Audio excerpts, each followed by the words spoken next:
Hello and welcome to BYJU'S IAS. Let's get started with the analysis of today's The Hindu newspaper, beginning with a news item on page number 1 of the Delhi edition of The Hindu. Rafale will bring Modi back, says the defense minister. Now let me give you a brief background of what this news article is all about, what this Rafale deal controversy is all about, and then we will look into the role played by CAG, and then this topic will become relevant for your GS paper too. Now we are in desperate need of fighter jets. Our Air Force squadrons are fast depleting. The then government headed by Dr. Manmohan Singh floated international tenders, asked the global manufacturers to bid for the supply of fighter jets to the government of India. This contract was backed by a French company, Dassault, and Dassault is the manufacturer of the Rafale fighter jets. But what were the important features of this deal between Dassault and the government of India? According to this deal, Dassault would supply 126 fighter jets to the government of India. The cost of this entire project is 54,000 crore. But the most important feature of this deal was a clause called Transfer of Technology Clause. According to this clause, Dassault would supply Government of India 18 jets in flyaway condition. That means they will be manufactured by Dassault, sent to Government of India so that Government of India can put these 18 fighter jets into operation. What about the rest? The rest would be assembled in India. And who would assemble these fighter jets? Hindustan Aeronautics Limited, a government company situated at Bengaluru. But then this deal could not go through. Primarily the reason was the warranty on these assembled jets, on these fighter jets that would be assembled by HAL in India. Then the governments changed, both in India as well as in France. The deal was still not operational. Then April 2015, Prime Minister Modi, on a visit to France, he announced a new deal. And thereby he announced the supply of 36 fighter jets to the government of India, and all these fighter jets would be in fly-away condition. And this is where the controversy started. This deal, which was negotiated by Prime Minister Modi, it was a government-to-government contract. That means previously the government was dealing directly with the manufacturer Dassault, but here the government is dealing directly with the government of France. The government of India justifies this and says that if we are directly dealing with Dassault, then it would lead to a delay in the supply of these fighter jets. But if we are dealing directly with the French government, the delivery of these fighter jets would be quick and the delivery would be swift as well. And all these 36 jets would be in flyaway condition.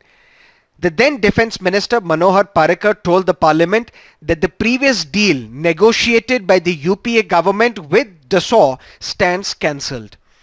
But then this new deal, the cost is 59,000 crore for the supply of these 36 fighter jets, and all these 36 fighter jets would be in flyaway condition. That means they won't be assembled in India. Opposition is asking few questions. Number one, if it is the same aircraft, why lesser number? That means why have you reduced the number from 126 to 36? Second question, if it is the same company Dassault, why is there a higher price? 59,000 crore for 36 fighter jets. Previously 54,000 crore for 126 fighter jets. And how will Reliance, headed by Anil Dhirubhai Ambani, benefit from this entire deal? In this new deal signed between the government of India and the government of France, there is a clause called offset. What is this offset clause? 50% is the offset clause under this Rafale deal. But what is this 50%? What is the total cost of this deal? 59,000 crore. What is the 50% of this 59,000 crore? Close to 30,000 crore.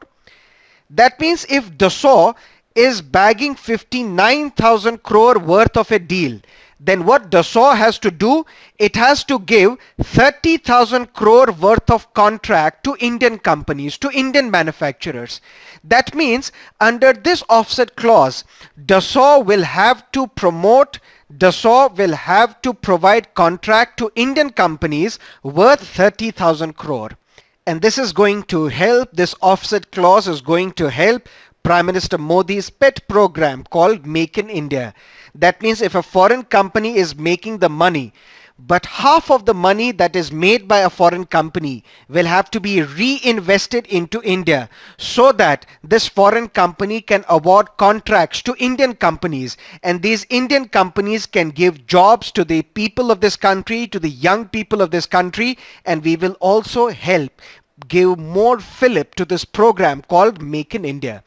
But which are these companies that are going to benefit from this offset clause? One is DRDO, the government-owned company, Defense Research and Development Organization. The other is the Reliance Defence, headed by Anil Dhirubhai Ambani.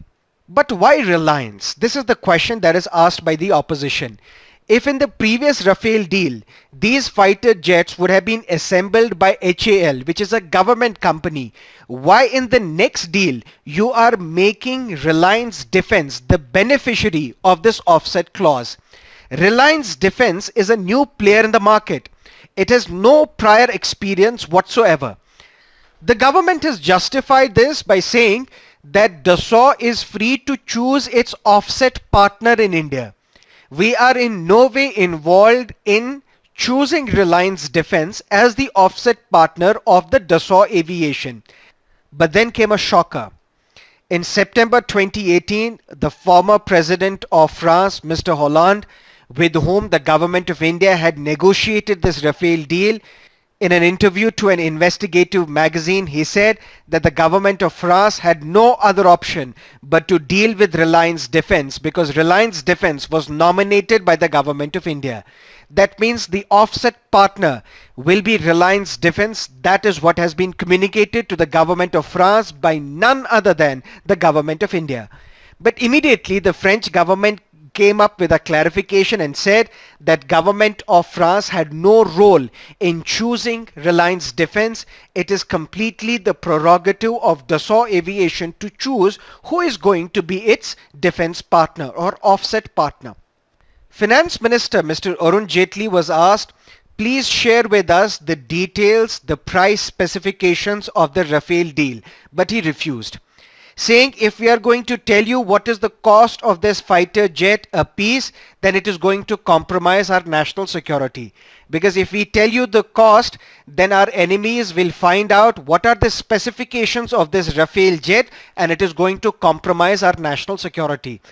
But the government is duty bound to share these details with two constitutional entities. One is CAG and the other is Public Accounts Committee of the Parliament. And what is the role of this Public Accounts Committee of the Parliament? To examine the report tabled in the Parliament of the Comptroller and Auditor General of India. But then a public interest litigation was filed in the Supreme Court on three grounds. Ground number one, that if the cost of this deal is 59,000 crore, but according to the defense procurement rules, any defense deal which is worth more than 1,000 crore, it needs the permission of the Cabinet Committee on Security. Has this permission been taken from Cabinet Committee on Security by the Prime Minister when he announced this Rafale deal in France in April 2015? That's ground number one. Second ground, how was Reliance chosen as the offset partner? Third ground, on the pricing of these Rafale fighter jets. Then what the Supreme Court did, Supreme Court asked the government of India to give all the details about this Rafale deal in a sealed envelope. That means these details will not be shown to anybody because of national security concerns, but in a sealed envelope you have to provide all these deals. And then this PIL was rejected by the Supreme Court, saying that prima facie there can be no case made out of the allegations made in this public interest litigation. But there was a huge controversy when Supreme Court rejected this public interest litigation and dismissed any probe into the Rafale deal. Supreme Court said that the details about this deal have been shared with Comptroller and Auditor General of India, and this report is being examined by Public Accounts Committee of the Parliament. Then the question arose that this report is not public.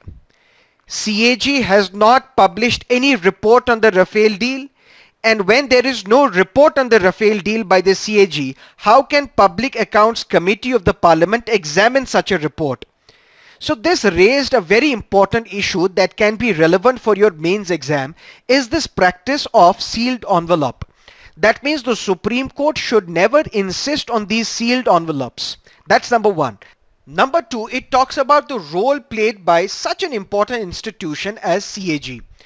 When Constitution was being drafted, B.R. Ambedkar, the father of Indian Constitution, said that if there is the most important office under the Constitution of India, it is the office of CAG, and it has a much important role than even the judiciary of this country.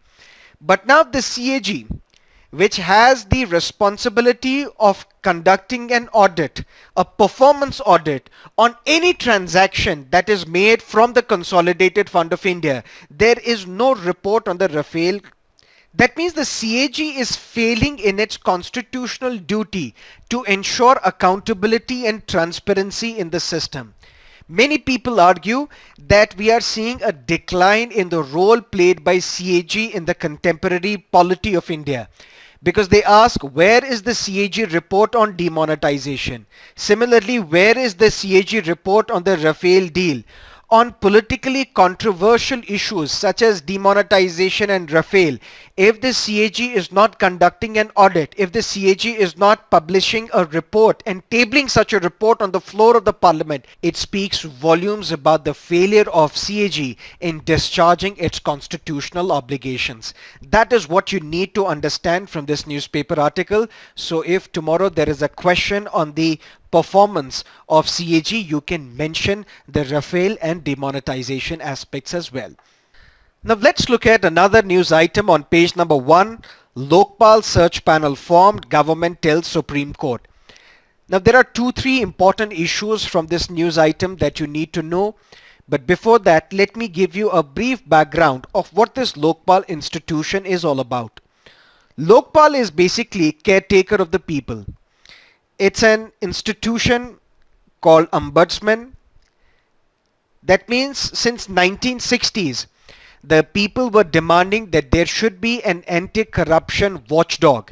There should be an anti-corruption ombudsman, so that this anti-corruption institution can inquire into the corruption allegations against the ministers, against the MPs, against the members of All India Services, against the bureaucrats, so on and so forth.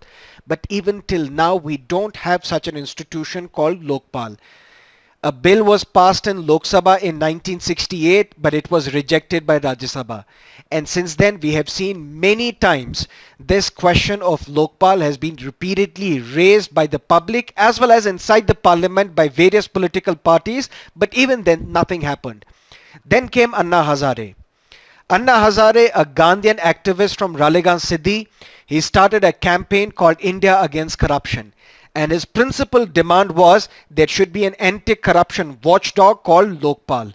Lokpal at the national level and Lokayukta at the state level, so that these anti-corruption watchdogs can inquire into the corruption allegation against the ministers, against the civil servants, against the legislators at the national level as well as at the state level as well.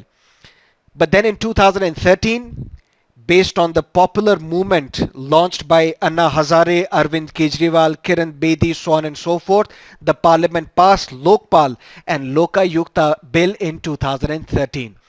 Lokayuktas were appointed in many states in this country, but at the national level, this Lokpal is missing. Why?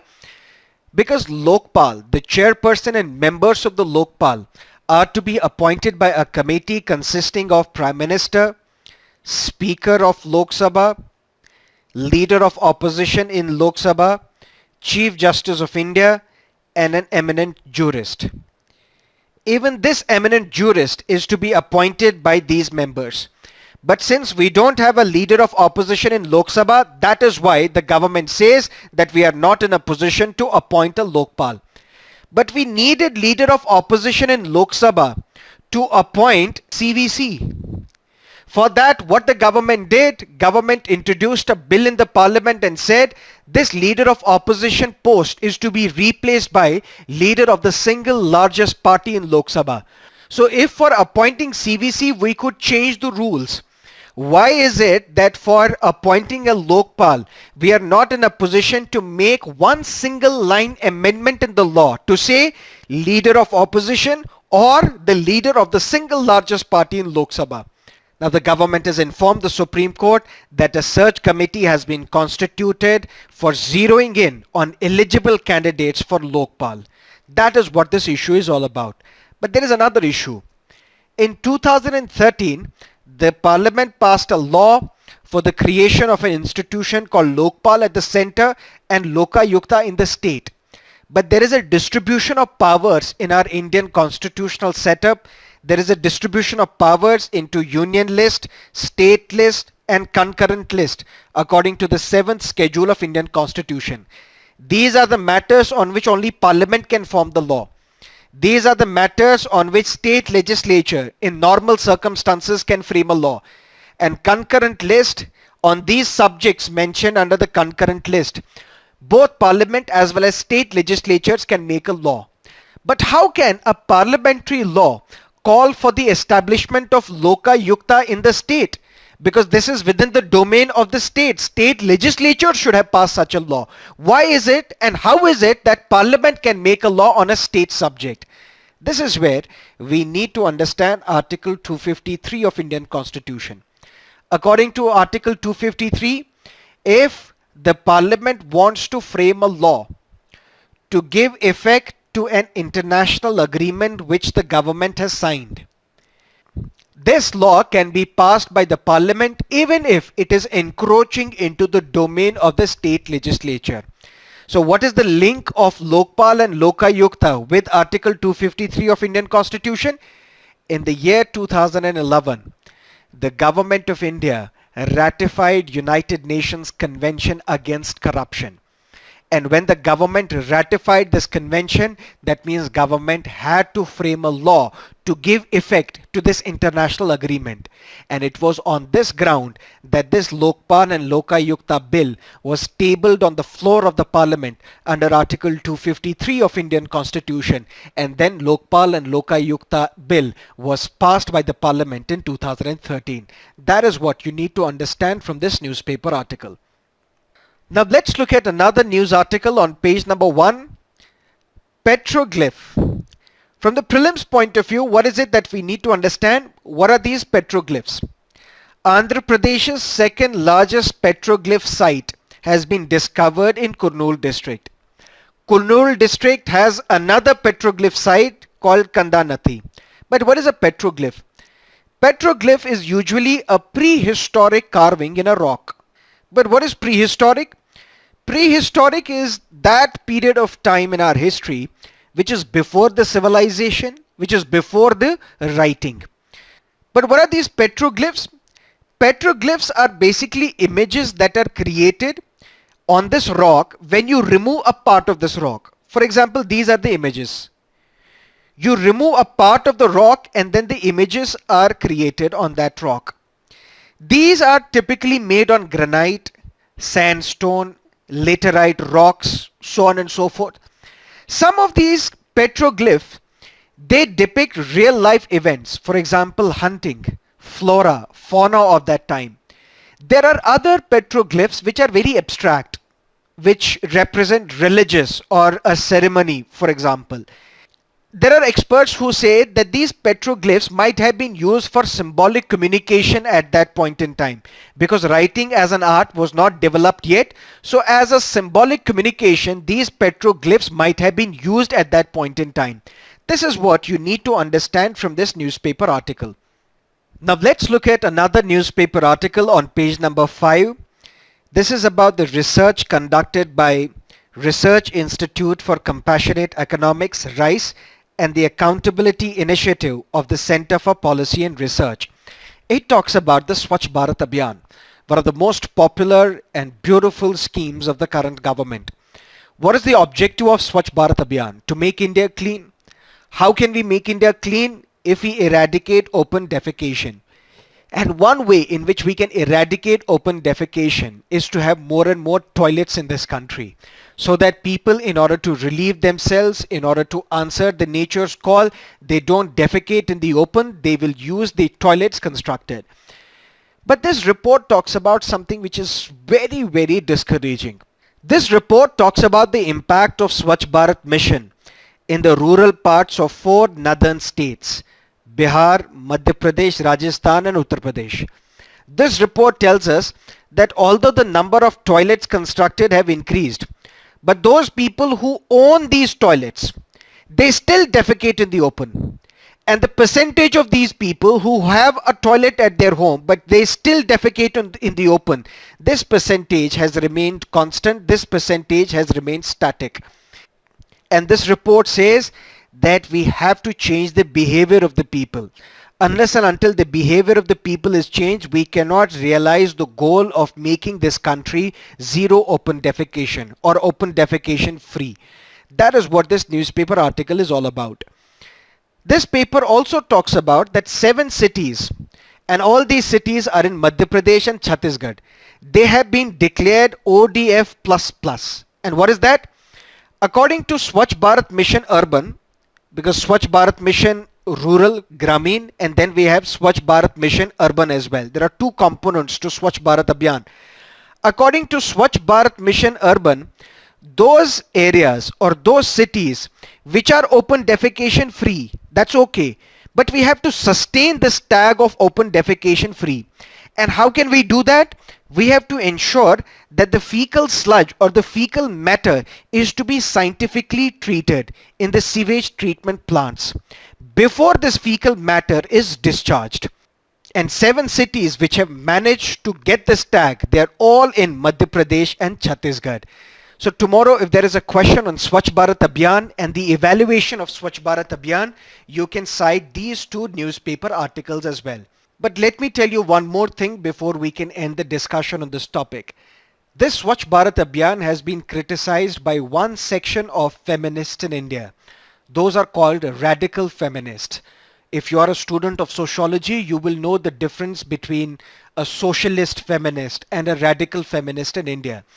What these group of feminists are telling us, they say that this Swachh Bharat Abhiyan, the unintended consequence of this Swachh Bharat Abhiyan is that it has curtailed the agency of a woman. How? Let's say, for example, this is a woman.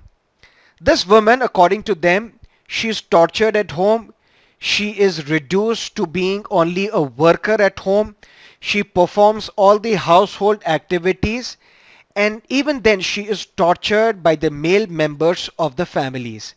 And then the only way in which she still maintains her calm, she still maintains her mind, is that when she moves out of the house to answer the nature's call in the open fields, this is where she meets with other women, and then they share their concerns, they share their grievances, they share the problems that they face at their homes. And even this agency has now been restricted, because now a woman does not have to go to an open field to answer the nature's call, because a toilet has been constructed at her home. So we are curtailing the agency, the movement of the women, according to this Swachh Bharat Abhiyan. So one of the unintended consequence, although the government does not have this in mind, that we have to curtail the agency or limit the movement of a woman, but the unintended consequence of Swachh Bharat Abhiyan is that the agency of a woman has been violated, and that is the unintended consequence. Now, whether you may agree with this or disagree with this, but this is a very important point that you can cite in your answers if a question on the evaluation of Swachh Bharat Abhiyan is asked in the examination. Now let's look at another news on page number 8. Women MPs push for quota, they push for women's reservation bill. And women's reservation bill, do we need a women's reservation bill? And the arguments in favor of a women's reservation bill we have discussed in our 10th December 2018, the Hindu newspaper analysis. But there is an error in this newspaper article. That is why I'm taking it up again. This article talks about that Constitution 108th Amendment Bill, which has been passed by Rajya Sabha is pending in lower house, is pending in Lok Sabha for 9 years. This is absolutely wrong because this bill has already lapsed. Why? According to the constitution, when Lok Sabha is dissolved, there are only 3 bills and one other business that is not lapsed. Apart from these 3 bills and one other resolution, everything else lapses upon the dissolution of Lok Sabha. And which are these 3 bills which do not lapse upon the dissolution of Lok Sabha? Number 1, if there is a bill which is originating in Rajya Sabha and is pending in the Rajya Sabha. A bill originates in Rajya Sabha, pending in Rajya Sabha. This bill does not lapse upon the dissolution of Lok Sabha because Rajya Sabha is the permanent chamber of Indian Parliament. Second, a bill on which there is a deadlock. Rajya Sabha does not agree or Lok Sabha does not agree and there is a deadlock. To resolve this deadlock, a joint session of Indian Parliament has been notified by the President. This bill also does not lapse upon the dissolution of Lok Sabha. Third bill, if the bill is awaiting the presidential nod, if this bill is awaiting the signature of the President of India, this bill also does not lapse upon the dissolution of Lok Sabha. Apart from these 3 bills, every other bill lapses upon the dissolution of Lok Sabha. And there is one resolution also which does not lapse upon the dissolution of Lok Sabha if this resolution calls for the removal of the judge of a High Court or Supreme Court. This resolution also does not lapse upon the dissolution of Lok Sabha. When this women's reservation bill was passed by the Rajya Sabha, then it was pending in the Lok Sabha. Upon the dissolution of Lok Sabha in 2014, this women's reservation bill has now lapsed. And if there has to be a women's reservation bill passed in the parliament, the government or a private member has to introduce a fresh constitutional amendment bill which should provide for 33% reservation to women in Indian legislatures, be it Lok Sabha or be it the state legislative assemblies. I do expect that the Hindu will correct this error in tomorrow's newspaper. Now let's look at another news on page number 8. Obsolete technology in EVMs is deliberate, says the former Chief Election Commissioner. Former Chief Election Commissioner says that Indian EVM, it does not have a transmitter, it does not have a receiver. That means it cannot be connected to the internet. When it cannot be connected to the internet, that means it cannot be remotely hacked or remotely operated. That means no hacking is possible in an Indian EVM because it cannot be connected to the internet. And that is why we are saying that an obsolete technology, something which cannot be connected to the internet, is an obsolete technology. And Chief Election Commissioner, former Chief Election Commissioner, says this obsolete technology in EVMs has been a deliberate ploy by the ECI because we don't want Indian EVMs to be operated remotely or to be hacked remotely. And an EVM is just like a calculator. If you need to understand this newspaper article in great detail about what an EVM is all about in India, please watch my lecture on our YouTube channel. It talks about the electronic voting machines and everything regarding EVMs you will find out from that video. Please go through that. Now let's look at another newspaper article on page number 10 relevant for your prelims. It talks about the Chinese probe Chang'e 4. And this is something that we have discussed, I think, on 31st December analysis. This has been discussed by my colleague yesterday as well. It talks about a space probe launched by Chinese, which is going to study the far side of the moon on which no one has yet landed. And I told you then that this Chang'e 4 will have a lander and it will have a rover. And this rover will carry out a string of experiments on the far side of the moon. And this Chinese lunar rover has been named as Yutu-2. So please go through that analysis again. You will understand everything related to Chang'e 4. Now let us look at some of the editorials and columns from today's newspaper. And there is only one editorial and column that we will discuss after the inevitable exit, written by Suhasini Haider. This column talks about the possible consequences of the US withdrawal from Afghanistan. But to understand this, let me take you back to 2001. Planes were hijacked and these planes crashed into the World Trade Center.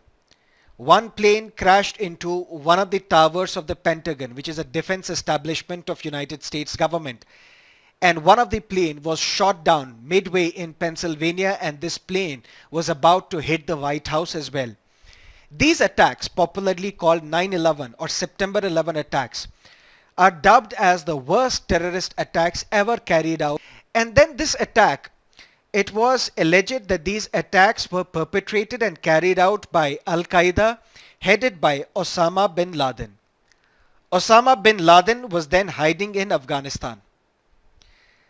The US government asked the Afghanistan government, at that time headed by the Taliban's, that you should hand over Osama bin Laden to United States, otherwise we will bomb you to Stone Age.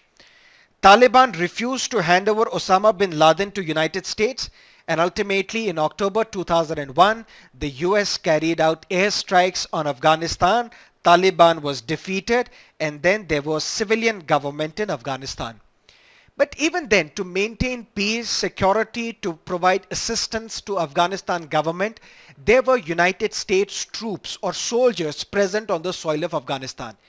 In 2010, the then President Barack Obama, he ordered the partial withdrawal of US troops from Afghanistan. But now what the US President is calling for a complete withdrawal of US troops from Afghanistan.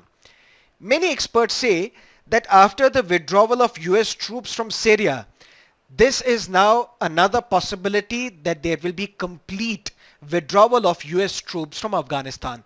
And this column looks into the possible consequences of such a withdrawal. This column talks about that Donald Trump today is not what Donald Trump was in 2017. In 2017, Donald Trump had issued 3 directives in his policy towards Afghanistan. 3 directives. Directive number 1, that our troops will remain in Afghanistan unless and until we are militarily defeating Taliban. Number 2, we will remain in Afghanistan till the peace is restored in Afghanistan. And number 3, we will withdraw from Afghanistan only when we will put Pakistan on notice, because Pakistan cannot support Taliban. Unless and until Pakistan withdraws its support to Taliban, we will remain in Afghanistan. All these 3 conditions have not been met. The areas under the control of Taliban have increased. Peace and security has not been restored in Afghanistan. In fact, 2018 was the deadliest year in terms of the number of attacks, number of killings of the Afghan soldiers are concerned. And number 3, despite the hard talk by President of US about Pakistani involvement with Afghanistan, recently we saw Donald Trump praise Pakistani Prime Minister Imran Khan for its support in the defeat of terrorism in Afghanistan. This column says that Donald Trump, when he withdrew himself from Syrian war, basically he handed Syria on a platter to a regional power called Iran. So basically what United States President is doing, when he is removing United States from different theaters of the world, what he is creating space for regional players. For example, Syria has been left at the mercy of Iran. So Iran will dictate policies in Syria. Yemen has been given to Saudi Arabia. Now the policies, what will happen in Yemen will be determined by Saudi Arabia. And Afghanistan have been given to players such as Russia, Pakistan and Iran. And Pakistan has been given to China. That means the retreat of United States from the theaters of the world diplomacy, it has created space for regional allies or regional players, and they will become more dominant as compared to United States. So in this likelihood, Suhasini Haidar talks about that we need to understand certain hard truths, that India cannot replace Pakistan's position geographically. Nor can it ever offer the United States what Pakistan offers the United States. Because Pakistan has offered United States its land, its air bases. Using this air base, United States is carrying out bombings against the Pakistani people itself. And this is something that India cannot offer United States. So if India cannot offer United States what Pakistan has to offer United States, or what Pakistan is offering United States, so how can we have a control in Afghanistan? How can we have a good relationship with Afghanistan? How can we have a strategic importance in Afghanistan? Suhasini Haider says that we should help Afghanistan not according to India's ambitions but according to Afghanistan's needs. And that is how we are going to continue the goodwill and popularity that India enjoys in Afghanistan. There is one more impact of the possible withdrawal of US troops from Afghanistan that Suhasini Haider misses. And that is the impact on the security situation in Jammu and Kashmir. Right now, Pakistan is focusing on this Afghanistan-Pakistan border, AFPAC border. But if United States withdraws its troops from Afghanistan, that means Taliban will come into play again. Because right now there are talks going on between United States and Taliban. Despite provocations, despite terror activities by Taliban, United States still wants Taliban to be part of the negotiating table so that US can have an honorable exit from Afghanistan. So previously the objective of United States was to restore peace and democracy in Afghanistan. Now this objective has changed and United States only wants an honorable exit from Afghanistan, because Afghanistan for long has been considered as graveyard of empires. British tried to interfere in Afghanistan and they were defeated. Soviet Russia tried to interfere in Afghanistan and they were defeated. United States launched a war in Afghanistan and they are in all likelihood defeated in Afghanistan. They have not won the war in Afghanistan.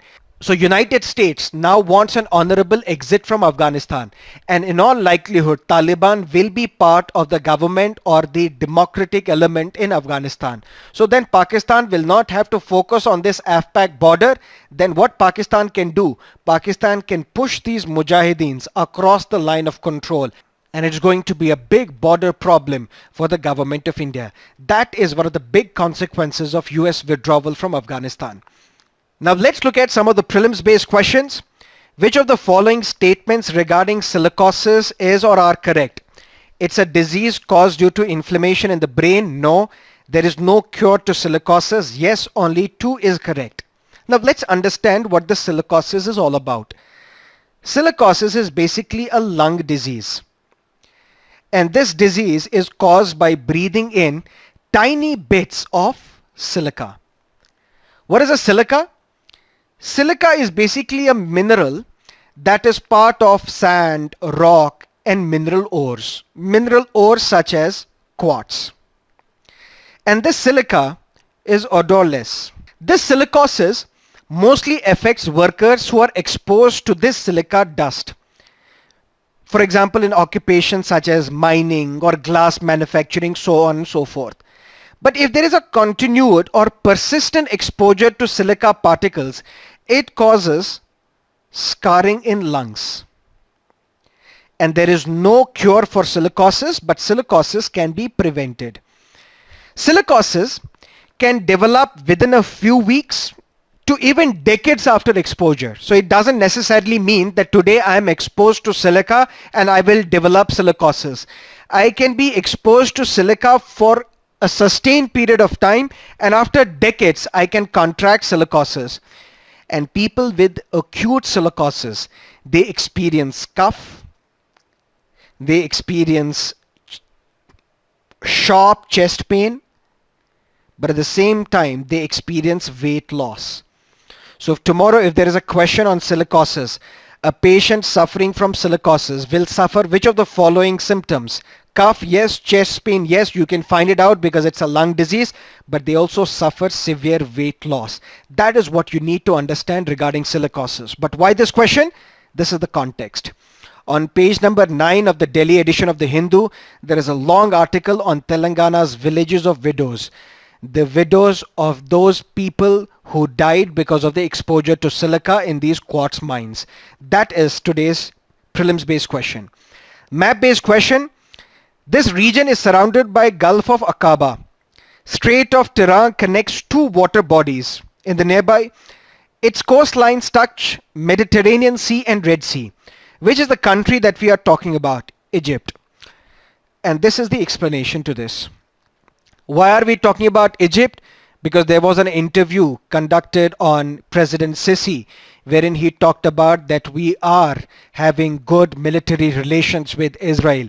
That created a lot of controversy in Egypt and can be a potential question for your examination.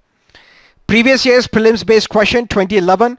The known forces of nature can be divided into four classes: gravity, electromagnetism, weak nuclear force, and strong nuclear force. With reference to them, which of the following statements is not correct? Gravity is the strongest of the four. Immediately you can point out this is wrong. It is not the strongest. In fact, it's the weakest of the four. Mains based question, something that we have discussed today, but something you will have to write an answer to. India should worry the US withdrawal from Afghanistan. What can be the possible consequences of such a withdrawal?